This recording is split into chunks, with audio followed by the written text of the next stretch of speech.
Hai pemirsa di Bacain Buku.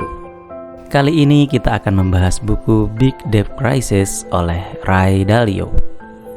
Buku Big Debt Crisis ditulis oleh Ray Dalio, pendiri Bridgewater Associates, salah satu perusahaan investasi terbesar di dunia.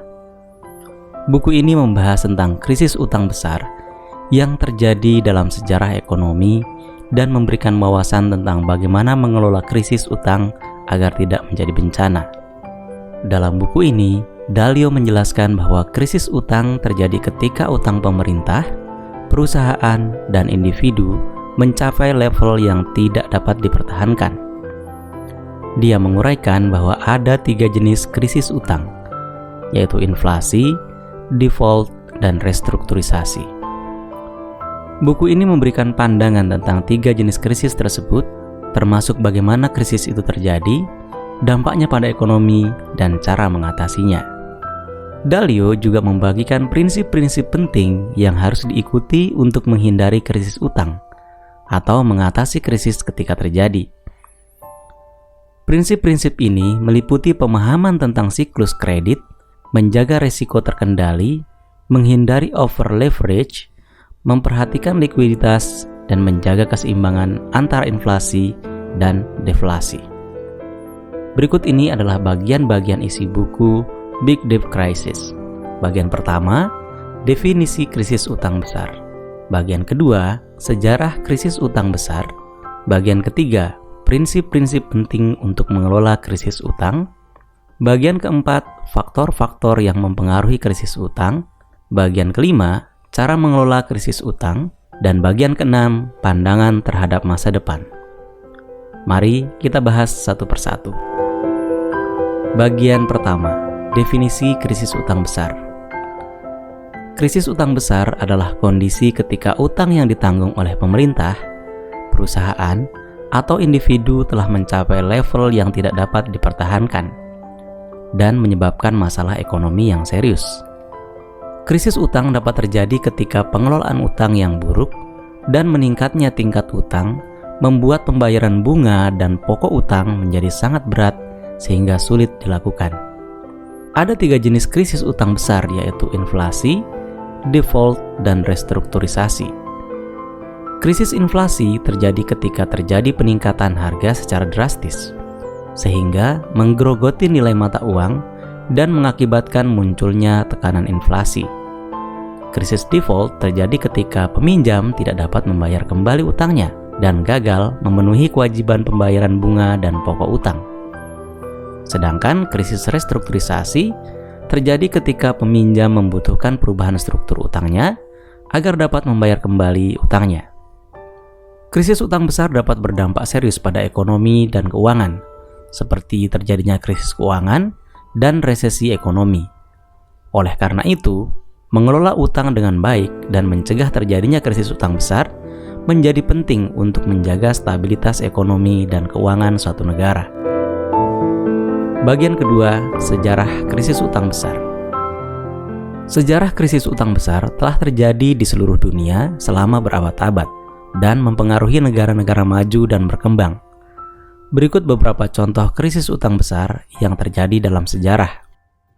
Krisis utang Spanyol pada tahun 1557 sampai 1600. Krisis ini disebabkan oleh perang melawan Prancis dan Inggris yang menguras keuangan kerajaan Spanyol.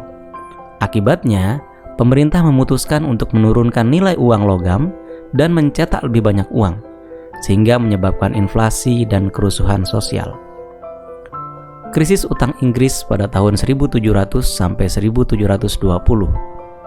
Krisis ini disebabkan oleh pinjaman besar-besaran yang diberikan oleh bank-bank kepada perusahaan-perusahaan yang tidak stabil secara finansial. Akibatnya, bank-bank kehilangan kepercayaan dari masyarakat dan terjadi runtuhnya pasar saham dan resesi ekonomi yang panjang. Krisis utang Meksiko pada tahun 1982 sampai 1990. Krisis ini terjadi setelah pemerintah Meksiko mengambil pinjaman besar-besaran dari bank-bank internasional untuk mendanai proyek-proyek infrastruktur. Ketika harga minyak turun dan suku bunga naik, Meksiko tidak dapat membayar kembali utangnya. dan terjadi resesi ekonomi dan krisis keuangan yang panjang. Krisis utang Asia pada tahun 1997 sampai 1998. Krisis ini terjadi ketika beberapa negara Asia seperti Thailand, Indonesia, dan Korea Selatan tidak dapat membayar kembali utang mereka setelah terjadi penurunan nilai mata uang yang drastis. Krisis ini mengakibatkan keruntuhan ekonomi dan keuangan yang serius di Asia dan mempengaruhi pasar global. Krisis utang Yunani pada tahun 2008 sampai 2018. Krisis ini terjadi ketika Yunani tidak dapat membayar kembali utangnya setelah terjadi keruntuhan ekonomi global pada tahun 2008. Krisis ini mengakibatkan terjadinya resesi ekonomi, pemotongan anggaran, dan ketidakstabilan politik yang serius di Yunani. Krisis utang besar adalah masalah yang serius yang mempengaruhi ekonomi dan keuangan satu negara, dan bahkan seluruh dunia. Oleh karena itu, penting bagi negara-negara dan individu untuk mengelola utang dengan bijak dan mencegah terjadinya krisis utang besar. Bagian ketiga, prinsip-prinsip penting untuk mengelola krisis utang. Mengelola krisis utang merupakan suatu tantangan yang besar dan kompleks. Terdapat beberapa prinsip penting yang harus diperhatikan dalam mengelola krisis utang, antara lain: 1. Transparansi. Transparansi adalah prinsip penting dalam pengelolaan krisis utang. Pemerintah atau institusi yang memiliki utang harus jujur dan terbuka mengenai situasi keuangan dan seberapa besar utang yang harus dibayar.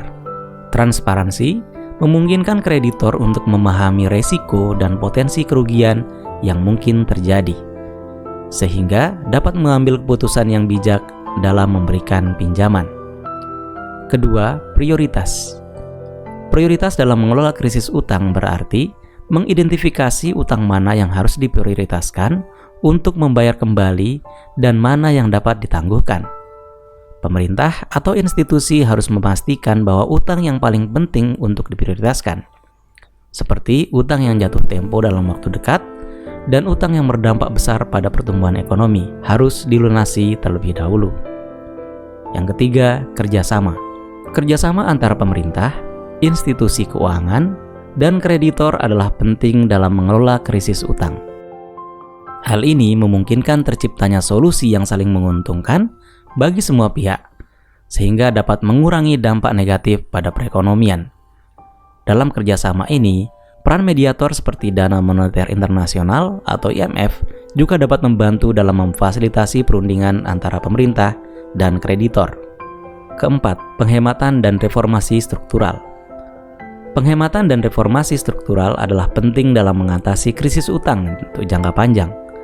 Pemerintah atau institusi harus mengadopsi kebijakan fiskal yang konservatif dan melakukan penghematan anggaran. Selain itu, reformasi struktural dalam sistem keuangan, tata kelola pemerintah, dan sektor industri juga dapat membantu mengatasi masalah fundamental yang menyebabkan krisis utang. Kelima, pendekatan jangka panjang. Mengelola krisis utang bukanlah proses yang singkat dan sederhana. Diperlukan pendekatan jangka panjang dan strategi yang berkelanjutan dalam mengelola krisis utang. Hal ini meliputi pengaturan kebijakan fiskal yang konservatif, penghematan anggaran, dan reformasi struktural yang berkelanjutan untuk mencegah terjadinya krisis utang di masa depan.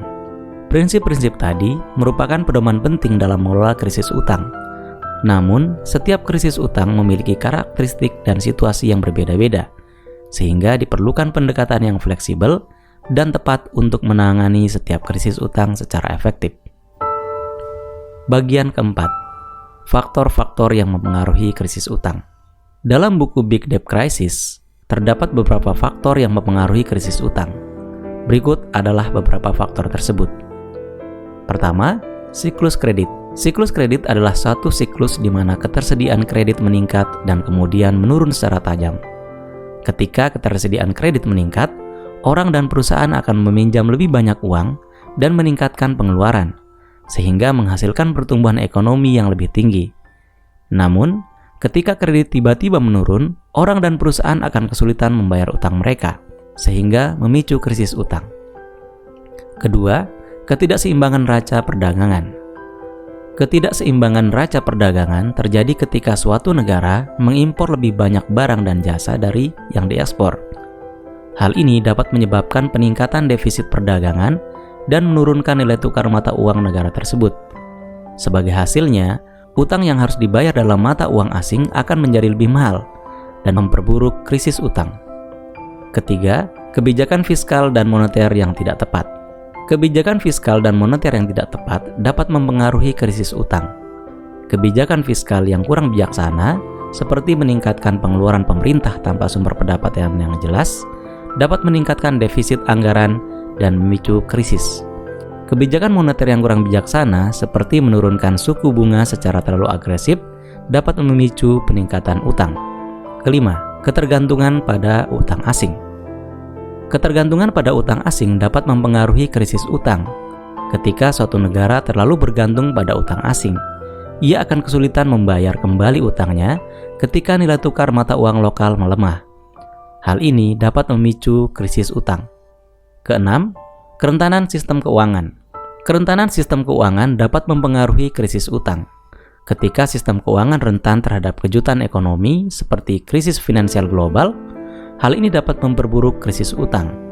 Oleh karena itu, penting untuk memperkuat regulasi dan pengawasan terhadap lembaga keuangan serta memperkuat sistem keamanan finansial.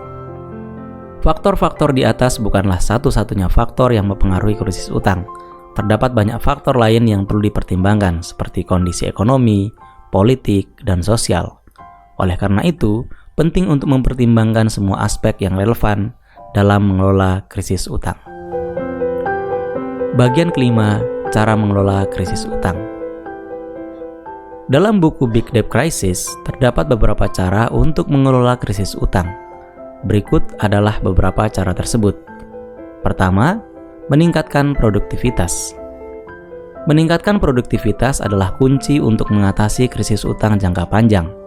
Dalam mengatasi krisis utang, penting untuk memperbaiki struktur ekonomi, meningkatkan efisiensi, mengembangkan teknologi baru, dan meningkatkan pendidikan dan keterampilan tenaga kerja. Hal ini dapat membantu meningkatkan pertumbuhan ekonomi, sehingga membuat pembayaran utang menjadi lebih mudah. Kedua, mengurangi pengeluaran. Mengurangi pengeluaran adalah langkah yang paling penting untuk mengatasi krisis utang jangka pendek. Dalam mengatasi krisis utang, pemerintah dan individu harus mengurangi pengeluaran dan menunda pembelian barang dan jasa yang tidak penting. Hal ini dapat membantu mengurangi defisit anggaran, memperbaiki neraca perdagangan, dan mengurangi utang. Ketiga, merestrukturisasi utang. Merestrukturisasi utang adalah cara untuk mengatasi masalah utang yang tidak dapat dibayar. Hal ini dapat dilakukan dengan cara menegosiasikan ulang jangka waktu pembayaran, tingkat bunga, atau jumlah utang yang harus dibayar. Merestrukturisasi utang dapat membantu mengurangi beban utang dan memberikan waktu yang lebih lama untuk memperbaiki kondisi keuangan. Keempat, menjaga kepercayaan investor. Kepercayaan investor adalah kunci untuk mengatasi krisis utang. Dalam mengatasi krisis utang, penting untuk mempertahankan kepercayaan investor dengan menunjukkan komitmen untuk mengatasi masalah dan menjaga stabilitas ekonomi. Hal ini dapat dilakukan dengan cara memberikan informasi yang transparan dan akurat, mengambil tindakan yang tepat, dan memberikan jaminan untuk memperbaiki keadaan. Kelima, mengambil langkah preventif. Mengambil langkah preventif adalah cara terbaik untuk mengatasi krisis utang. Langkah preventif dapat dilakukan dengan cara mengurangi defisit anggaran, mengurangi ketergantungan pada utang asing, menghindari kebijakan fiskal dan moneter yang tidak tepat, dan memperkuat sistem keuangan. Hal ini dapat membantu mencegah krisis utang sebelum terjadi. Keenam, mengambil tindakan yang cepat dan tepat. Mengambil tindakan yang cepat dan tepat adalah kunci untuk mengatasi krisis utang. Dalam mengatasi krisis utang, penting untuk mengambil tindakan yang tepat sejak dini. Hal ini dapat dilakukan dengan cara mengambil tindakan pencegahan, memperkuat kebijakan fiskal dan moneter, dan memberikan dukungan kepada sektor keuangan yang rentan. Tindakan yang tepat dan cepat dapat membantu mengurangi dampak krisis utang dan memperbaiki kondisi ekonomi secara keseluruhan. Kombinasi dari berbagai cara tadi dapat membantu mengelola krisis utang secara efektif. Namun, Dalam mengelola krisis utang, ada beberapa hal yang perlu diperhatikan, antara lain yaitu yang pertama, keterlibatan pemerintah. Pemerintah memiliki peran penting dalam mengatasi krisis utang. Pemerintah harus memperkuat kebijakan fiskal dan moneter, menjaga stabilitas ekonomi, memberikan dukungan kepada sektor keuangan yang rentan, dan memperbaiki struktur ekonomi. Hal ini dapat membantu mengurangi beban utang dan memperbaiki kondisi keuangan secara keseluruhan. Kedua, transparansi dan akuntabilitas. Transparansi dan akuntabilitas sangat penting dalam mengatasi krisis utang. Pemerintah harus memberikan informasi yang transparan dan akurat kepada investor dan bertanggung jawab atas kebijakan yang diambil. Hal ini dapat membantu mempertahankan kepercayaan investor dan menjaga stabilitas ekonomi. Ketiga, kerjasama antar negara. Kerjasama antar negara sangat penting dalam mengatasi krisis utang. Negara-negara harus bekerja sama untuk meningkatkan pertumbuhan ekonomi, memperbaiki struktur ekonomi, dan mengurangi ketergantungan pada utang asing. Hal ini dapat membantu mengurangi risiko krisis utang di masa depan. Keempat, menghindari kebijakan yang tidak tepat. Menghindari kebijakan yang tidak tepat sangat penting dalam mengatasi krisis utang. Pemerintah harus menghindari kebijakan yang berisiko tinggi, seperti kebijakan fiskal yang tidak seimbang atau kebijakan moneter yang terlalu longgar. Hal ini dapat membantu mencegah krisis utang sebelum terjadi. Kelima, kesabaran dan konsistensi. Kesabaran dan konsistensi sangat penting dalam mengatasi krisis utang. Proses mengatasi krisis utang memerlukan waktu yang lama dan membutuhkan konsistensi dalam penerapan kebijakan. Hal ini dapat membantu memperbaiki kondisi ekonomi secara bertahap dan menghindari risiko krisis utang di masa depan. Dalam mengelola krisis utang, tidak ada satu cara yang bisa dijadikan patokan. Setiap negara memiliki kondisi dan tantangan yang berbeda-beda. Oleh karena itu, penting bagi pemerintah dan stakeholder lainnya untuk berkolaborasi dan mempertimbangkan berbagai cara yang ada untuk mengelola krisis utang dengan efektif dan efisien. Bagian keenam, pandangan terhadap masa depan. Dalam buku Big Debt Crisis, penulis menyampaikan pandangan terhadap masa depan ekonomi global, terutama dalam menghadapi krisis utang yang mungkin terjadi di masa depan. Beberapa pandangan tersebut antara lain, pertama, perubahan pola pertumbuhan ekonomi. Penulis memperkirakan bahwa pola pertumbuhan ekonomi di masa depan akan berubah. Pertumbuhan ekonomi akan lebih lambat dan tidak seagresif sebelumnya. Hal ini terjadi disebabkan oleh perubahan demografi, pertumbuhan utang yang terus meningkat, dan rendahnya tingkat produktivitas.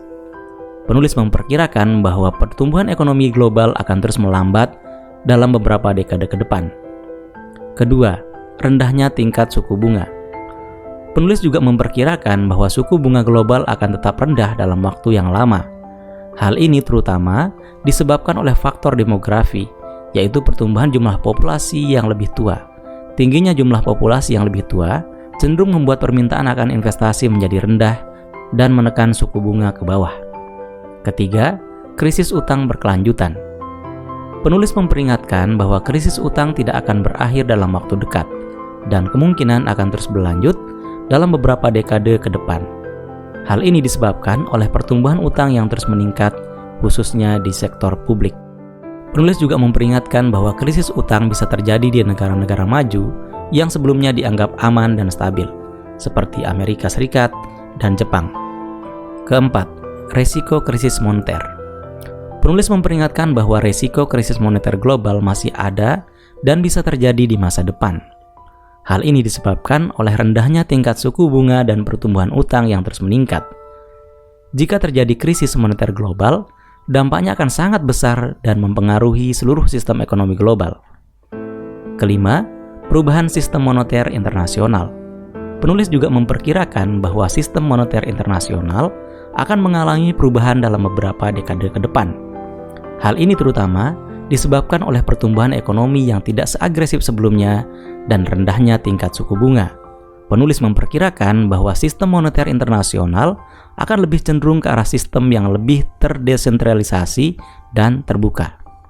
Pandangan-pandangan tersebut menunjukkan bahwa masa depan ekonomi global masih penuh tantangan, terutama dalam menghadapi krisis utang dan krisis moneter. Oleh karena itu, penting bagi pemerintah dan stakeholder lainnya untuk mempersiapkan diri dan mengambil tindakan yang tepat untuk menghadapi tantangan tersebut.